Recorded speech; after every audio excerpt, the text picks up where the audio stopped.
Assalamualaikum warahmatullahi wabarakatuh. Hai teman-teman, gimana nih kabarnya? Semoga kalian sehat-sehat selalu ya. Jadi kali ini saya Lutfi Taranisa akan kembali menjelaskan dari kelas membaca, yaitu pada bagian kedua. Kali ini kita akan membahas tentang metode pengembangan kecepatan membaca. Jadi, nggak usah berlama-lama lagi kali ya. Mari kita bahas. Mari. Nah, pada bagian pertama kali ini kita akan membahas tentang metode membaca yang cepat yang pernah dikembangkan. Pada metode ini, yang pertama ada terdiri dari metode kosakata. Metode kosakata sendiri adalah metode pengembangan kecepatan membaca melalui pengembangan kosakata. Artinya, metode ini lebih berfokus pada aspek pembendaharaan kata seorang pembaca. Cara mengajarkan makna kosakata yang efektif adalah yang pertama, ada penyebutan sinonim. Strategi ini memanfaatkan kosakata yang maknanya mirip atau mendekati kata yang dimaksud pada pendefinisian. Pendefinisian sendiri itu apa sih? Pendefinisian sendiri adalah meletakkan kata tertentu dalam suatu kategori yang mengelompokkan berbagai hal bentuk, kemudian menentukan perbedaan dan menonjolkan pada hal tersebut dari hal-hal lainnya, termasuk dalam kategori yang sama juga. Yang kedua, ada penyodoran gambar. Metode ini hanya dapat dilakukan untuk suatu hal yang memiliki referensi atau wujud. Umpamanya, kita menggambarkan kursi. Untuk menjelaskan atau memberitahukan kursi itu, maka kita harus melihat dari segi bentuk dan ukurannya sendiri. Yang ketiga ada penyebutan individu. Ciri terpenting dari metode ini adalah membatasi penggunaan kata pada luang lingkup yang tepat, karena sering dipergunakan dalam hal dokumen-dokumen hukum yang luang lingkupnya implementasi kata harus jelas. Selanjutnya ada metode motivasi. Cara kerja metode motivasi yaitu memotivasi para pembaca pemula. Pembaca pemula sendiri apa sih? Pembaca yang mengalami hambatan dalam kecepatan membacanya. Dalam berbagai macam rangsangan bacaan yang menarik sehingga menimbulkan minat bagi para pembaca pemula itu sendiri. Yang ketiga, ada metode bantuan alat. Ketika seseorang membaca, melihat setiap baris bacaan, gerak matanya dipercepat dengan bantuan alat yang berupa ujung pensil atau ujung jari ataupun alat-alat khusus lainnya. Gerak mata dibantu oleh gerak ujung alat yang dipergunakan. Selanjutnya yang keempat yaitu metode gerak mata.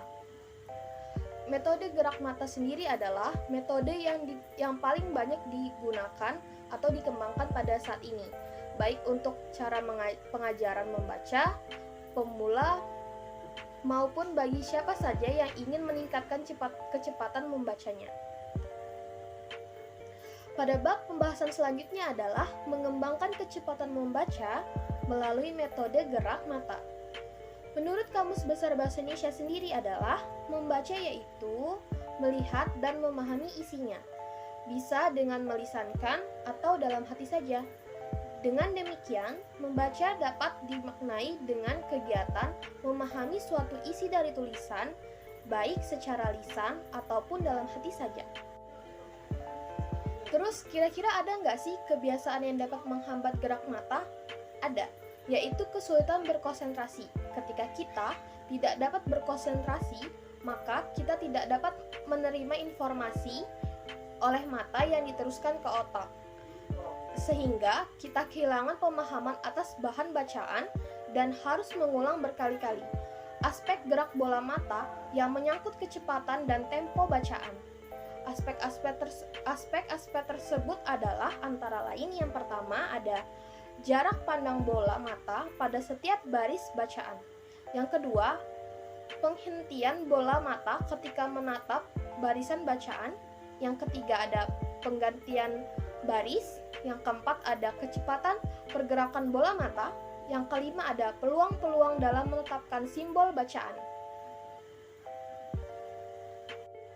Pada bab pembahasan yang ketiga adalah macam-macam gerak mata pada membaca cepat. Membaca cepat dapat dibedakan menjadi 3 macam, yaitu membaca dengan gerak mata horizontal atau mengikuti gerak baris bacaan. Yang kedua ada membaca dengan gerak vertikal atau arah gerak pandangan mata menyamping ke bawah. Dan yang ketiga ada gerak mata membentuk spiral. Selanjutnya pada bab pembahasan keempat ada tipe-tipe pembaca yang tidak efisien. Pertama, tipe pembaca yang memfokalkan apa yang dibacanya. Yang dimaksud dengan tipe pembaca ini adalah pembaca yang suka membaca dengan suara keras. Banyak orang yang melakukan cara seperti ini, yaitu melafalkan apa yang dibacanya kata demi kata dengan bantuan alat ucap berupa mulut. Selanjutnya yang kedua adalah tipe pembaca bergerak. Yang dimaksud dengan tipe ini adalah seorang pembaca yang dalam perbuatan membacanya diikuti oleh gerak-gerik sebagian anggota badan sehingga tidak mampu berdiam. Yang ketiga, membaca sambil tiduran atau berbaring. Cara membaca sambil tiduran merupakan kebiasaan membaca yang jelek, terutama ditinjau dari kesehatan mata. Dengan membaca sambil tiduran, mata dipaksa untuk bekerja lebih keras, sehingga mata mengalami kelelahan. Efeknya. Selanjutnya yang kedua adalah tipe pembaca bergerak. Yang dimaksud dengan tipe ini adalah seorang pembaca yang dalam perbuatan membacanya diikuti oleh gerak-gerik sebagian anggota badan sehingga tidak mampu berdiam. Yang ketiga, membaca sambil tiduran atau berbaring. Cara membaca sambil tiduran merupakan kebiasaan membaca yang jelek, terutama ditinjau dari kesehatan mata. Dengan membaca sambil tiduran, mata dipaksa untuk bekerja lebih keras, sehingga mata mengalami kelelahan. Kelelahan mata adalah efek langsung dari cara membaca semacam ini. Yang keempat ada tipe pembaca yang tidak berkonsentrasi. Yang dimaksud dengan tipe ini adalah tipe pembaca yang tidak berkonsentrasi, yaitu ketika seseorang membaca akan tetapi sampai beberapa waktu belum juga membalik halaman buku tersebut. Nah, nggak terasa ya, kita udah berada di penghujung pembahasan pada video kali ini. Jadi, kesimpulannya adalah proses membaca yang terhambat kecepatannya memberikan dampak yang buruk bagi pembaca. Yang sering terjadi terhambatnya kecepatan membaca seseorang dikarenakan kurangnya pemahaman akan bahan bacaan maupun kesalahan peletakan pandang saat membaca baris-baris tulisan, sehingga diperlukan pengulangan dalam aktivitas membaca yang pada akhirnya tidak efisien dan penggunaan waktu pada saat membaca. Saya juga mengucapkan terima kasih kepada kalian yang telah bersedia mengklik video ini. Saya juga meminta maaf atas kesalahan bacaan ataupun kesalahan-kesalahan yang dilakukan saya secara tidak sengaja. Semoga video ini bermanfaat dan see you di next video.